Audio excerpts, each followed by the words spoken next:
कुछ ही महीनों पहले एक वेज थाली की कीमत 24 रुपीज थी, आज वो 33 रुपीज हो चुकी है।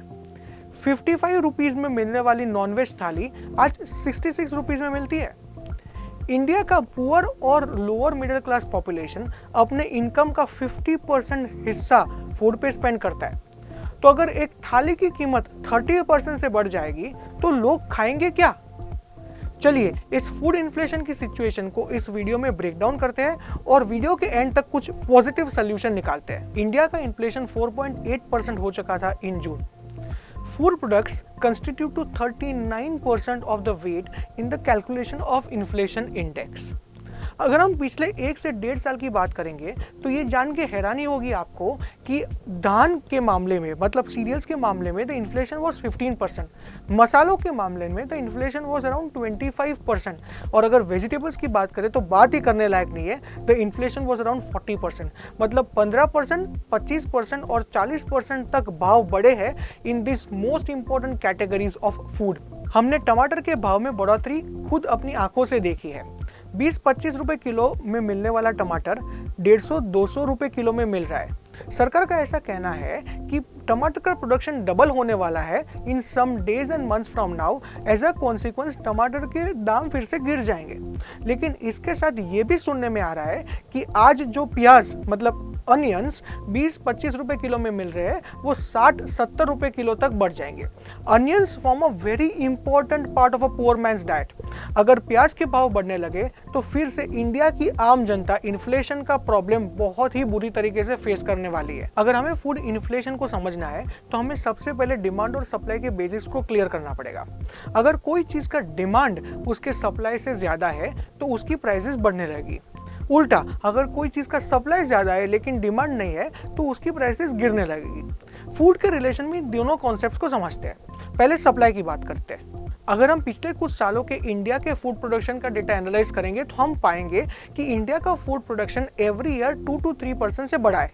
This is good news. लेकिन ये सप्लाई बढ़ने के साथ साथ सप्लाई में वोलेटिलिटी भी बढ़ी है। एज अ कॉन्सिक्वेंस बहुत सारे सिचुएशंस ऐसे आए हैं जिसमें supply is lesser than demand. Demand ज्यादा है और सप्लाई कम है।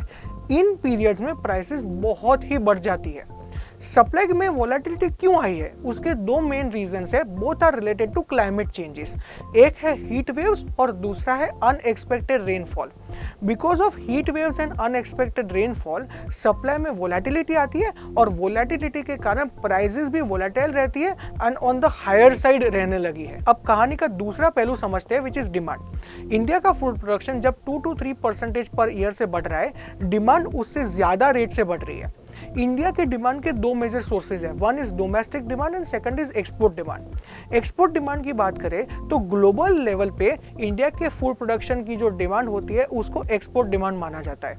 In the last few years India के प्रोडक्शन का एक्सपोर्ट लेवल पे डिमांड बहुत बढ़ा हुआ है। One of the reasons is Russia Ukraine conflict. Russia Ukraine conflict के कारण इंडिया के वीट एक्सपोर्ट बहुत सारे बढ़ चुके थे क्योंकि इंडियन वीट की डिमांड बहुत ज्यादा बढ़ चुकी थी ऑन अ ग्लोबल लेवल। अगर हम डोमेस्टिक डिमांड की बात करें तो डोमेस्टिक डिमांड भी बहुत ज्यादा बढ़ रही है क्योंकि इंडियन पॉपुलेशन बढ़ रहा है एंड साथ साथ Indian animal husbandry, Indian agriculture, Indian industry भी बहुत अच्छी तरीके से ग्रो कर रही है जिसमें agriculture is an input. As a consequence India की डोमेस्टिक डिमांड और एक्सपोर्ट डिमांड दोनों बहुत ज्यादा फास्टर मूव कर रही है as compare to the increase in Indian production. और जब ये डिमांड और सप्लाई के बीच में गैप क्रिएट होता है, आपको मालूम चल गया होगा, प्राइसेस बढ़ जाती है।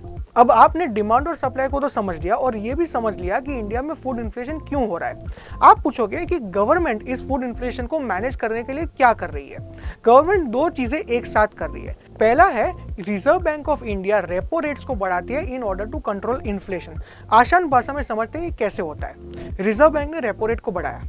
एज अ कॉन्सिक्वेंस जो दूसरी बैंक्स होती है जैसे कि HDFC bank, SBI bank, Kotak bank, वो अपने लैंडिंग के रेट्स को बढ़ाती है। लोन्स महंगी हो जाती है। लोन्स महंगी होने के कारण कंपनीज और इंडिविजुअल इन लोन्स को कम लेते हैं। As a consequence ultimately individual buyers की परचेजिंग पावर कम हो जाती है। परचेजिंग पावर कम हो जाने से डिमांड कम हो जाती है। डिमांड कूल डाउन होने से डिमांड और सप्लाई का मैचिंग हो जाता है और अल्टीमेटली इन्फ्लेशन कम होने लगता है। RBI ने इन्फ्लेशन बढ़ने के कारण मई 2022 से लेकर अप्रैल 2023 तक लगातार रेट्स को बढ़ाया हुआ है। आरबीआई का मानना था कि इतने सारे रेट्स बनाने के कारण अप्रैल 2023 के बाद इंडिया में इन्फ्लेशन की सिचुएशन बेटर होगी। डेफिनेटली बेटर हुई थी, लेकिन जुलाई में फूड इन्फ्लेशन बहुत ही बढ़ चुका है। रीजंस हमने अभी डिस्कस किए, क्लाइमेट चेंज है, हीट वेव्स हो रहे हैं, इरेगुलर रेनफॉल्स हो रहे हैं, वगैरह वगैरह। अब आरबीआई के पास दो रास्ते हैं, या तो वो इंटरेस्ट रेट्स को और बढ़ा देगी जिसके कारण इन्फ्लेशन कम हो जाएगा, या फिर वो इस बढ़े हुए इंटरेस्ट रेट्स को कांस्टेंट रखेगी जिससे लॉन्गर टर्म में इन्फ्लेशन कम हो जाएगा। आरबीआई के पास इंटरेस्ट रेट्स को कम करने वाला रास्ता बिल्कुल भी नहीं है। Other than repo rates, government ने दूसरा एक बहुत इंपॉर्टेंट स्टेप लिया है कि मई 2022 के बाद इंडिया को वीट एक्सपोर्ट करना बैंड है। मतलब इंडिया का कोई भी वीट प्रोड्यूसर वीट को एक्सपोर्ट नहीं कर सकता। एज अ कॉन्सिक्वेंस वीट की ग्लोबल डिमांड धीरे धीरे कम होने लगी है और इंडिया में वीट अपने डिमांड को, डोमेस्टिक डिमांड को मैच करने लगा है। जुलाई 2023 में इंडिया ने नॉन बासमती व्हाइट राइस के एक्सपोर्ट पे भी बैन लगा दिया है। एज अ कॉन्सिक्वेंस वीट और राइस दोनों की ग्लोबल डिमांड कम हो जाएगी और डोमेस्टिक डिमांड सप्लाई से मैच कर जाएगी। जब ये मैच होगा तो food inflation in cereals, that is in categories like wheat and rice, बहुत ही कंट्रोल में आ जाएगा। प्राइसेस बहुत ही कूल डाउन हो जाएंगे। वीडियो के मोस्ट इंपॉर्टेंट पार्ट में आते हैं, what should we do in this situation. सबसे पहले अपना सेविंग्स मसल बढ़ाइए। आशा करता हूं कि आपने मेरा फाइनेंशियल रूल्स वाला वीडियो जरूर देखा होगा। अगर नहीं देखा तो सब कुछ काम छोड़ के सबसे पहले वो वीडियो को देखिए, क्योंकि पैसा कैसे इन्वेस्ट करना है वो ज्यादा इंपॉर्टेंट है। पैसा कैसे मैनेज करना है is more important than earning money. तो सबसे पहले वीडियो की लिंक जो डिस्क्रिप्शन में दी हुई है उस वीडियो को देख लीजिए और अपने फैमिली सेविंग्स को एटलीस्ट 50% ऑफ फैमिली इनकम तक बढ़ा दीजिए। दूसरा, आपको इन्फ्लेशन एडजस्टेड रिटर्न्स को टारगेट करना है। अगर आप अपना सारा पैसा एफडीज में इन्वेस्ट करते हैं तो मैं आपको थोड़ा सा कॉशन करना चाहता हूं। एफडीज आपको 6 to 7% तक रिटर्न देगा।